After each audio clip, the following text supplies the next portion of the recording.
उसका प्राण चूसने लगे और वो व्याकुल हो गई, अरे छोड़, अरे छोड़, अरे छोड़। और वो धीरे धीरे राक्षसी के रूप में आ गई। सा मुंच मुंच, अरे छोड़ छोड़ 2 बार कहा। क्यों 2 बार कहा? अरे प्रभु, इस संसार से भी छुड़ा दे, इहलोक से भी छुड़ा दे और परलोक से भी छुड़ा दे, सुख से भी छुड़ा दे, दुख से भी छुड़ा दे। है ना, द्वंद्वों में मनुष्य फंसा है, इसलिए 2 बार कहा मुंच मुंच, छोड़ छोड़, छुड़वा दे मुझे। और राक्षसी का रूप लेकर जब बाहर दौड़ने लगी, छोटे बालक को स्तनों से लगाकर, तो जोर की आवाज सुनकर सारे गोप गोपी आए, अरे राक्षसी आई, राक्षसी आई। दौड़ने लगी और एकाएक भगवान ने उसके प्राण चूस लिए और धड़ाम करके नीचे गिर गई। गोपाल कृष्ण भगवान की सारे लोगों ने देखा, अरे इतनी बड़ी राक्षसी आई थी, बहुत बड़ा उसका शरीर था, नीचे गिर गई, मर गई। अब लोगों को लगा, अरे हमारा कन्हैया कहाँ है? इतनी बड़ी थी, योजन, अनेक योजन दूर। अब उस पर सीढ़ी लगाई गई, ऊपर चढ़े और छोटे से लाला को नीचे उतारा है।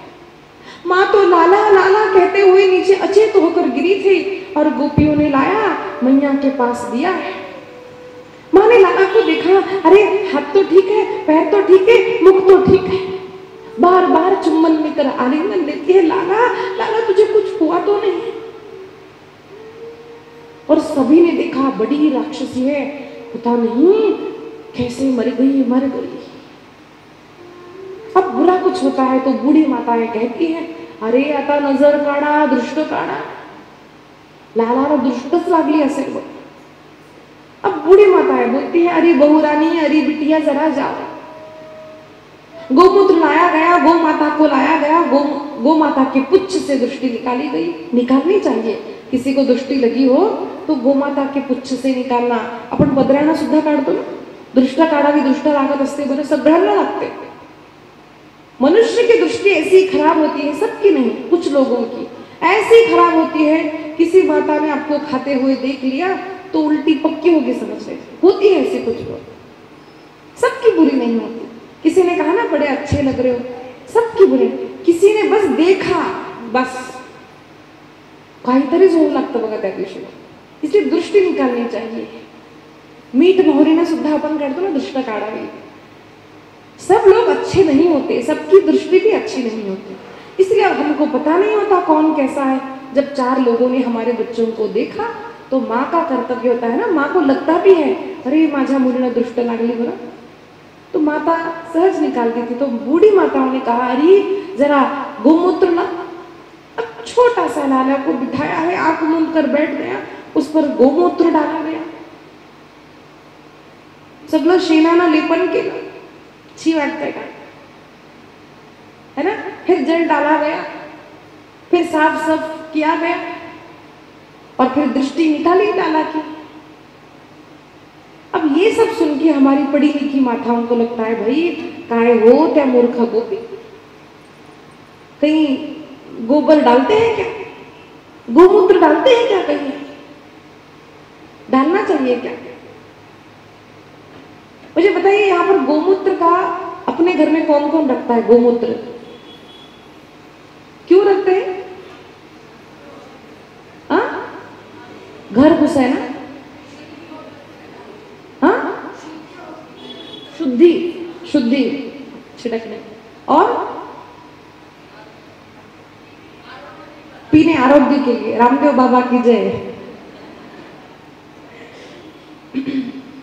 देखिए, गोमूत्र एक ऐसा है, और गंगा जल, ऐसा कोई सनातनी का घर नहीं होता जिसके घर में न तुलसी हो, न दिया बाती होती हो, न गोमूत्र हो, न गंगा जल हो। ऐसा हिंदू का घर नहीं होता। अगर ऐसा है तो अपने आप पर थोड़ा शंका करो कि हम हैं कि नहीं। हमारे यहाँ पर गंगा जल सबके घर में होता है, क्योंकि पता नहीं कब किसकी मृत्यु आ जाए। मृत्यु आने लगी, अपन लगे गंगा जल और तुलसी दल डालते हैं। गोमूत्र घर की शुद्धि के लिए। एकदम किसी की मृत्यु हो गई, हम वहां पर गए, दर्शन को देखने के लिए गए, घर आए, तो स्नान भी करना चाहिए, और अगर नहीं कर सके किसी कारणवश तो गोमूत्र का जल भी घर में डालने से, गंगा जल भी डालने से शुद्धि होती है। वो इतना परम पवित्र माना गया है। उसमें और एक गुण होता है, औषधीय गुण माता जी ने अच्छा कहा। गोमूत्र और गोबर में होता क्या है, वो पॉइजन जो है, विष जो है, उसके प्रभाव को एकदम से जीरो कर देता है। अब यहाँ पर विष का प्राशन किया था भगवान कृष्ण ने, तो उसको जीरो करने के लिए हमारी देखिए बड़ी पूर्व की जो माताएं थी, जैसे हमारी नानी हो, दादी हो, मुलाला घरात जर सर्दी झाली की लगे आजी म्हणणार सुंठ लाव।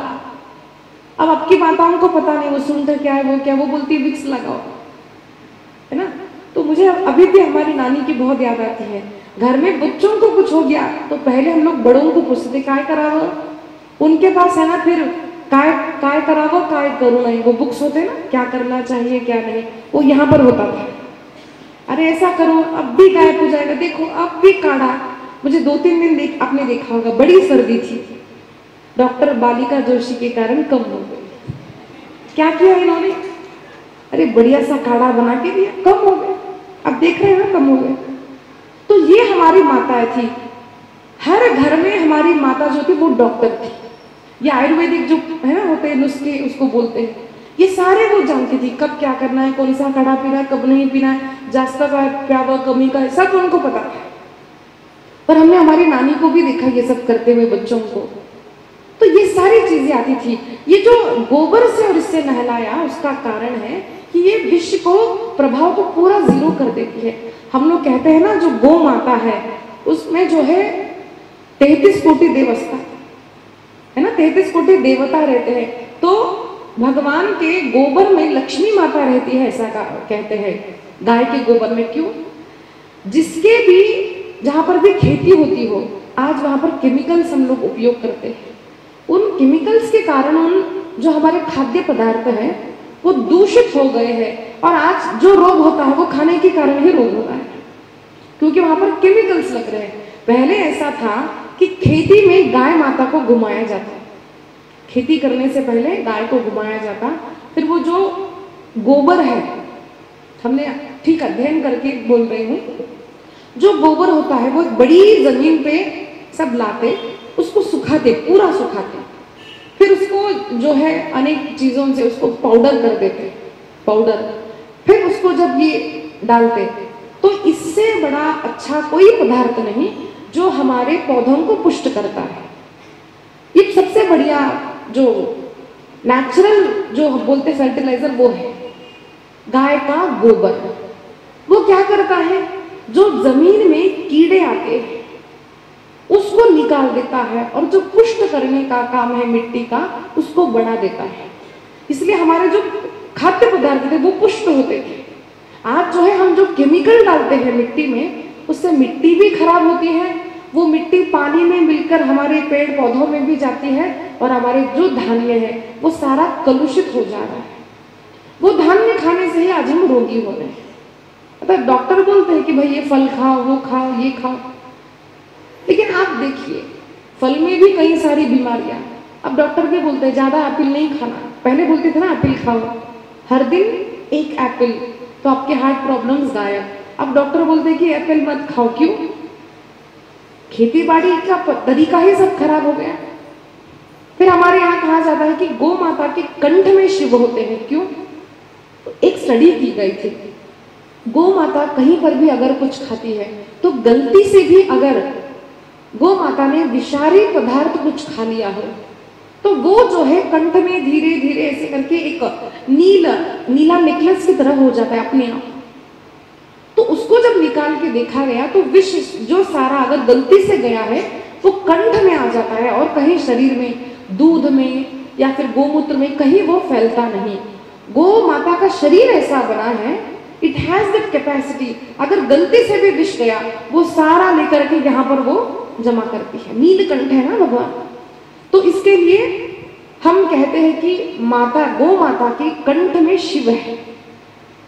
हमारे यहाँ जो भी कहा जाता है, मैं बार बार कहती हूँ, सनातन धर्म इज वेरी साइंटिफिक। इसके लिए आप देखिए गौ माता ने कुछ भी खाया हो, गौ माता का दूध कभी कलुषित नहीं होता। शुद्ध दूध अपने बच्चों को पिलाइए। अगर आप अपने बच्चों को स्वयं को कुशाग्र बुद्धि वाले बनाना चाहते हैं तो गौ माता का ही दूध पीना चाहिए। लेकिन हमको क्या है, वो दीदी वो टेस्ट अच्छा नहीं है, भैंस का जो दूध है उसकी चाय टेस्टी होती है, ठीक है, पियो फिर भैंस जैसे ही बनो। अब देखिए गाड़ी हम निकाल रहे हैं ना, तो सामने गाय आ जाए तो गाय आवाज को समझते ही अपने आप हट जाती है ना। वो भैंसा होता है, टिटे टिटे कितने बार भी बजाओ वो ऐसी खड़ी रहती है, वो हिलती नहीं, उसको बोलते भैंस। इसलिए हम भी ऐसे हो गए, अगर कर ना काम। अभी एक रील आ रही है, देखिए बड़ी अच्छी लगी रील। वो पति बोलता है या फिर सासू माँ बोलती है, प्रभु हे जगत जननी माता, नवरात्रि में मेरी बहुओं ने जैसे डांस किया है, कमर लचकाई है, उतनी ही शक्ति दिवाली का घर साफ करने के लिए मेरी बहू को दे। अब नवरात्रि के पहले से तो तैयारी की थी, 9 दिन से 9 कलर, 9 मंगलसूत्र, 9 सब नई लिया था, बड़ी ठुमके लगाए थे, खेलने वालों ने खेले थे। अब दिवाली की तैयारी, अट्ठे दुखे न गट्टे दुखे, या दुख रहा है आता के काम होणार नहीं बरोबर।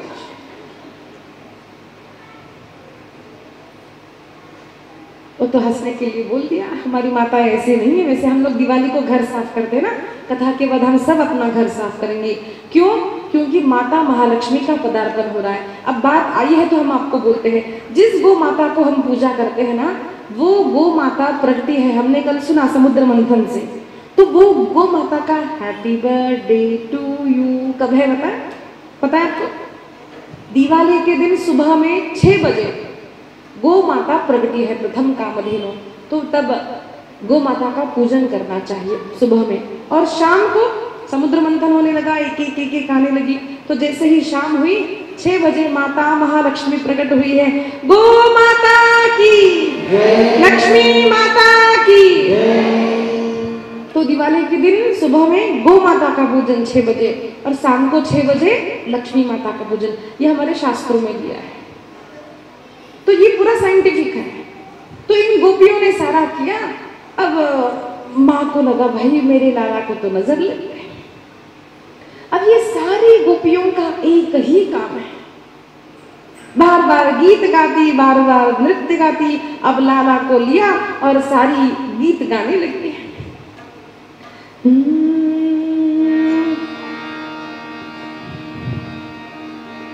जैसोदा जायो ललेना, ये देखन में सुनिया। हर गांव से कोई गोपी आती है, रोज बस गोकुल में यही होता है, कोई यहाँ से गोपी आई, कोई वहां से गोपी आई और लाला को देखने के लिए आती है और पूछती है मैया अरे तेरा लाल कहाँ से आया है। जैसोदा जायो ललेना, ये वेदन में सुनिया।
गोकुल में झूले पहना, ये देखन में चलिया।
काहे को लागे फूले ना ये देखन मैं चली आई।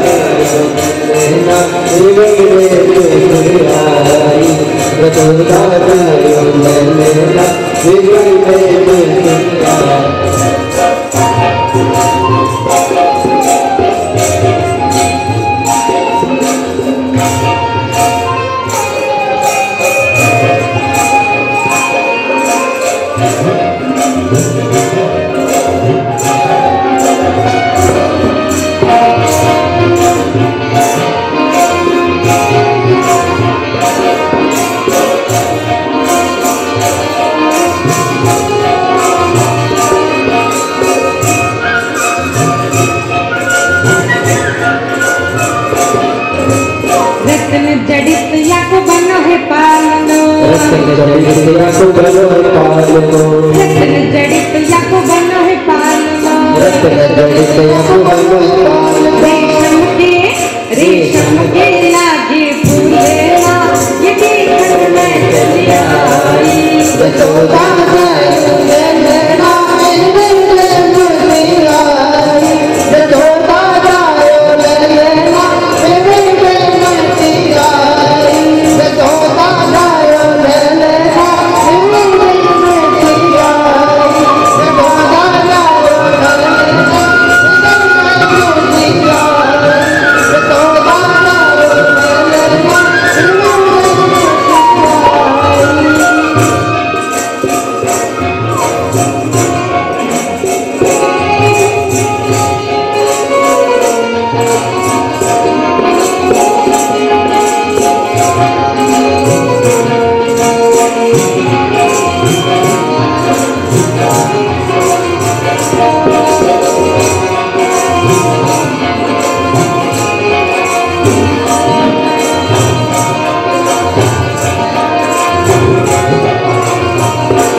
बाबा को दान करते हैं। बधाई बाजे अंगना ये देखन मैं चली आई। यशोदा गायो ललना मेरे बहनों की आई। यशोदा गायो ललना मेरे बहनों की आई।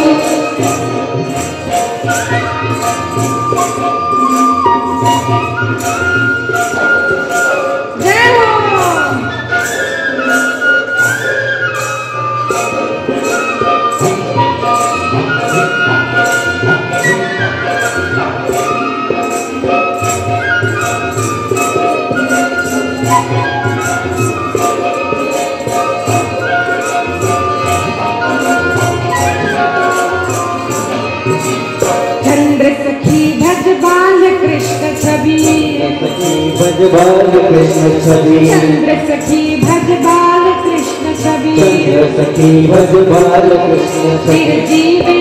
चिर जीवे तेरो ललना ये देखन मैं चली आई। यशोदा गायो ललना मेरे बहनों की आई। यशोदा गायो ललना मेरे बहनों की आई।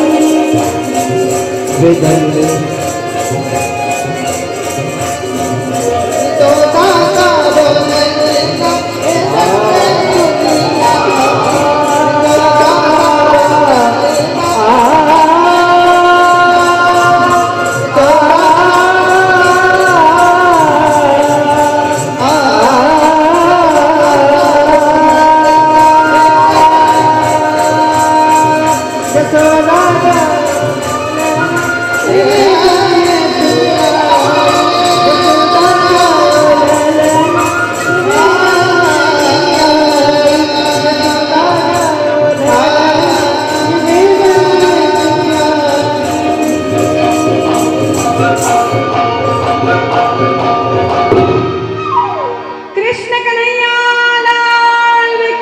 जय हो।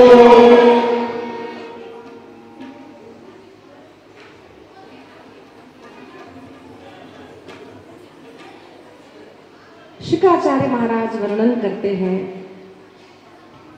कि गोकुल में आपको भी ऐसा लगा ना, ये है बस नृत्य करना, गाना, खेलना, लाला लाला लाला, बस यही जीवन होता है। अब एक दिन माँ ने देखा कि छोटे से लाला को 108 दिन परिपूर्ण हुए और लाला एक अंग पर हो गया, है ना, छोटे बच्चे ऐसे सोते तो एक अंग पर हो गया, तो हम लोग माताओं को कितनी खुशी होती, पहले फोन करेगी, माँ आज है ना बेटा, पहले पाऊल टाकलं की आईला फोन, अजी अजी आज हमारे बेटे ने ना एक पैर आगे डाला। सोचिए हम हमारे बच्चों का इतना उत्सव करते तो माता गोपियों ने कैसा उत्सव बनाया होगा। अरे जो परम ब्रह्म है आज वो लाला बनकर हमारे पास आया है। आज लाला ने एक अंग पर अपना परिवर्तन किया है। अब माँ को लगा क्या क्या करूं, क्या क्या करूं। अब माँ ने सारी सखियों को बुलावा भेजा है। शुक्राचार्य महाराज वर्णन करते हैं कि सारी सखियां आई हैं अकेली, तो माँ ने कहा अरे ऐसे नहीं, जाओ अपने पुत्रों को भी लेकर आओ। सारे अपनी बेटियां अथवा पुत्रों को लेकर आई तो माँ ने सबको उपहार दिए। जब बच्चों का सत्कार होता है तो माँ को अच्छा लगता है। माँ ने बच्चों का सत्कार किया और उन गोपियों को भी भोजन कराया। और प्रातः माँ ने क्या किया था, अरे आज सारी गोपियां आएगी।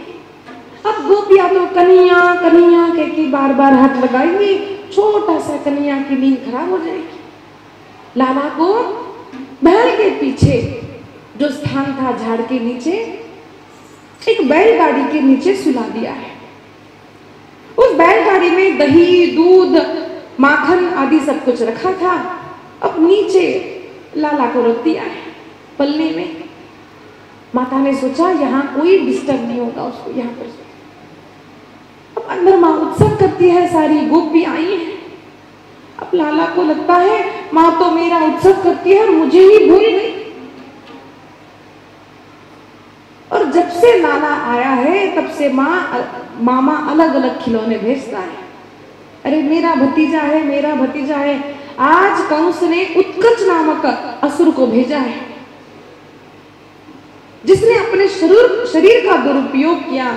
उसको शाप लगा था और वह किसी को दिखता नहीं था, वो शरीर दिखता नहीं था, उसका शरीर नहीं था। और वो जब आया उसने उस बैलगाड़ी में प्रवेश किया है। उसको लगा अरे इसके नीचे वो लाला है जिसने पूतना को मारा है, चलो अब मैं ऐसे थोड़ी गाड़ी दबा दूंगा और लाला का तो। लेकिन उसको क्या पता, रही तो परब्रह्म है। अब वो उस गाड़ी में घुस गया। अब लाला को लग रहा है कि माँ मुझे भूल गई, और ऊपर देखा तो अच्छा मामा ने खिलौना